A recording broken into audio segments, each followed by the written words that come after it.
We'll go into more of ionic compounds, and in this particular section, this is a continuation of the previous section. When we will look at ionic compounds between two elements, and we call these as binary compounds because bi means two, and there are two elements within a compound.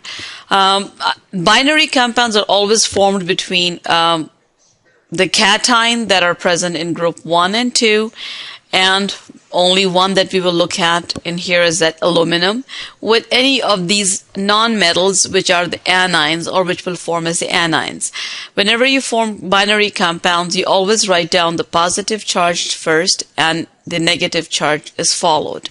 So the positive element is always the complete name. For example, if I was to make a compound between potassium and let's say chlorine, then potassium would be written as potassium, which is its own elemental name, followed by the anion, and the name of the anion is actually always ending in the suffix of IDE.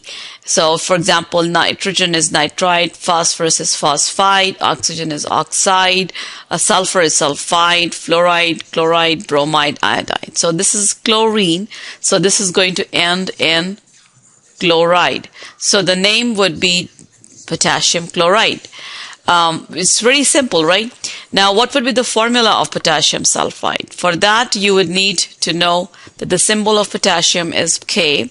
The ionic charge is the next thing we want to know, and that is 1 plus. Why? Because potassium is present in group 1. The second thing we want to know is chlorine. We don't have sulfur here.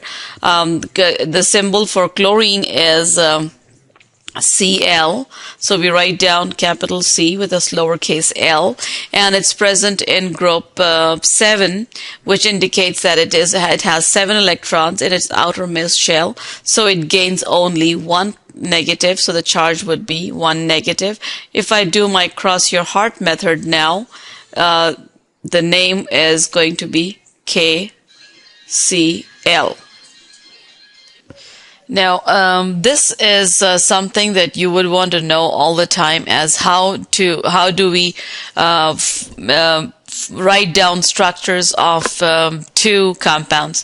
Whenever you are putting down a structure or you're writing down a formula or a name, you must always pay attention that one of them should be a cation, one of them should be an anion if they are ionic compounds. So remember that ionic compound must have one cation, one anion, one metal atom, and one non-metal. And once you get it separated in your mind between these two and how to put them together, it makes a lot more sense.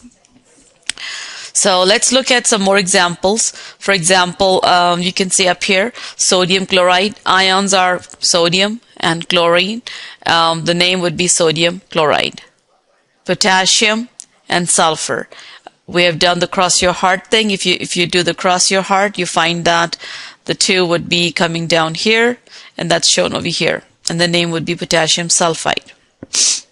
Here we have MgO.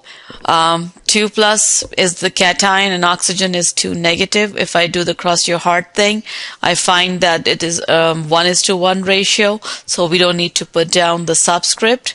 And the formula would be MgO, and the name is magnesium oxide. Calcium iodide. So you have calcium, ionic charge 2 plus, iodine 1. We do the cross your heart thing, and you can see that this will give us 2 iodines to 1 calcium. The name is calcium iodide. And lastly, we can see aluminum and oxygen. You have 3, so you do the cross your heart thing over here, and you take 2 and you bring it down here, which gives you the formula of Al2O3, name aluminum oxide.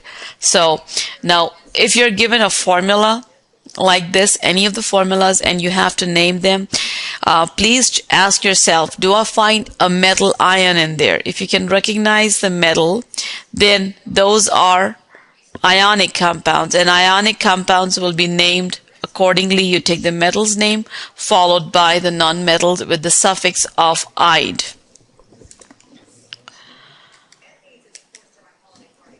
So now we will look at another kind of ionic compounds which are formed between transition metals forming positive ions and a non-metal.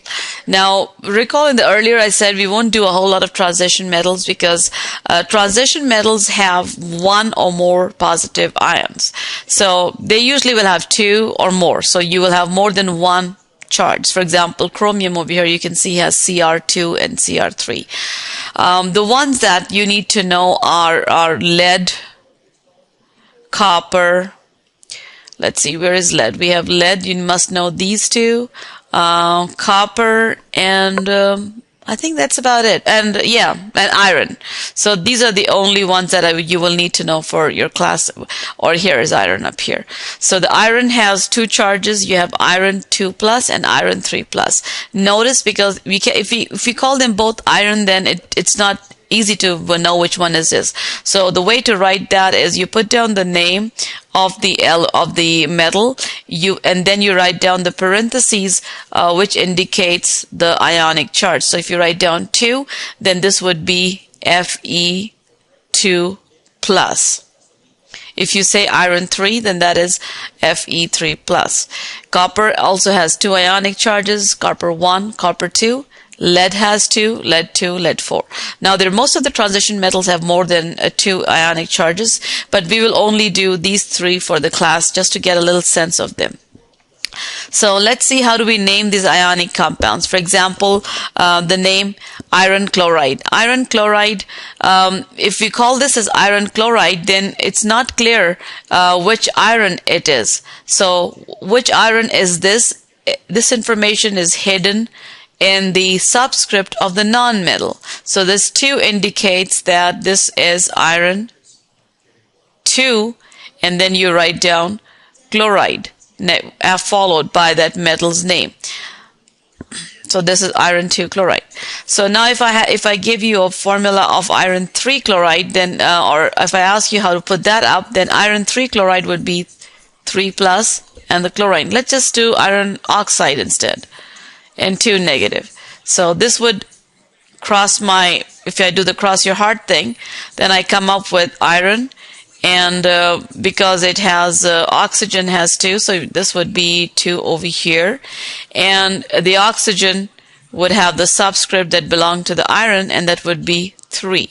So notice how easy it is to do your cross your heart thing to come up with for the name of these compounds or the formulas of these compounds. Now this would be called as iron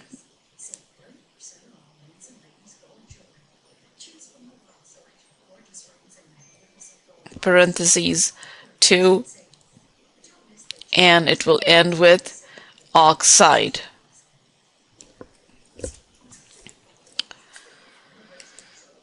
Okay, here is an example with iron 3 chloride.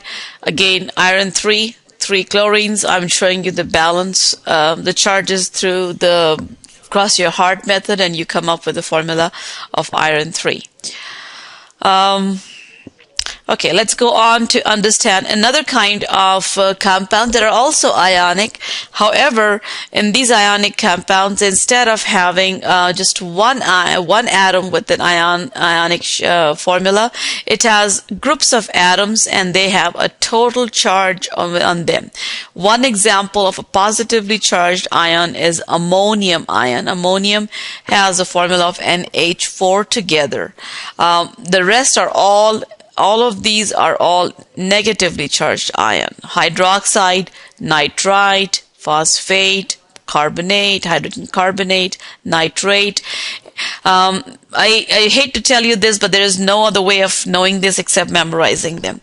So in the back of your lecture packet, there is a list of ions that you must know, and so I've given you a handout. It's in your syllabus. You can find it, and you must know all those polyatomics that are present. Now, these polyatomics are groups of atoms, and they have an overall ionic charge. So let's look at the groups of atoms. How do we recognize them? Some of the ways that I can give you a hint is that they usually will end in the suffix "ate" or "ite." However, it doesn't mean that 8 will always have the same number of oxygen. 8 usually has more oxygen than the 8 in the series. So nitrate, nitrite, phosphate, phosphite. There are sulfate, sulfite, carbonate, carbonite, but the rest we're not doing. We're just doing a few over here. So you would have to sort of memorize them. The best thing to do would be to put it down on index cards and start learning it that way. So here are some ionic compounds with polyatomic ions. So if you have the formula, let's look at the formula first. How do we recognize this? Because you will have to get familiar with the symbol. Na is the symbol of sodium.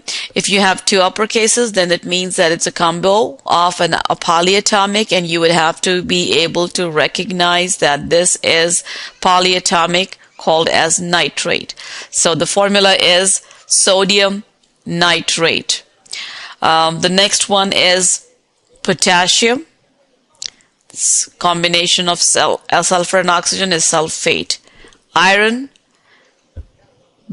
3 bicarbonate. Do you notice why we put the 3 here?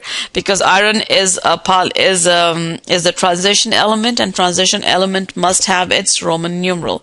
So we have 3 here, and then followed by bicarbonate. Or we can say iron hydrogen carbonate. Here are 2 polyatomics. The first one is ammonium, and the second one is phosphite. Now, let me just show you on the ammonium. If I write down ammonium NH4, the charge is 3. Sorry, the charge on ammonium is actually 1 plus. I was thinking of something else. Okay, 1 plus. And then we write down, for example, sulfate.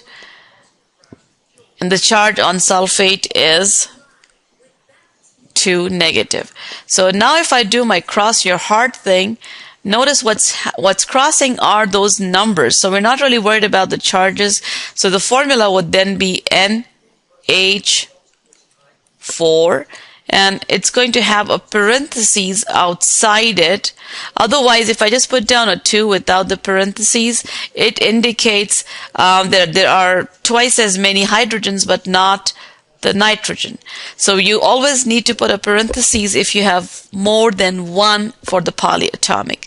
Now we'll do a class activity called Activity 1 in class, and hopefully after you have listened to all these lectures, it will be easier to go through that activity. So here are some more examples on writing formulas for polyatomic. Here is a polyatomic between sodium and nitrate. So we write down sodium +1 nitrate, and the formula would be sodium nitrate. Magnesium with nitrate would be magnesium nitrate. So if you follow the cross your heart thing, it will be a lot easier. So for example, if I write down magnesium and I put down the charge, that is 2 plus, and I write down nitrate, and the charge on nitrate is 1 negative, and if I do my cross your heart thing, my formula would then be MgNO3.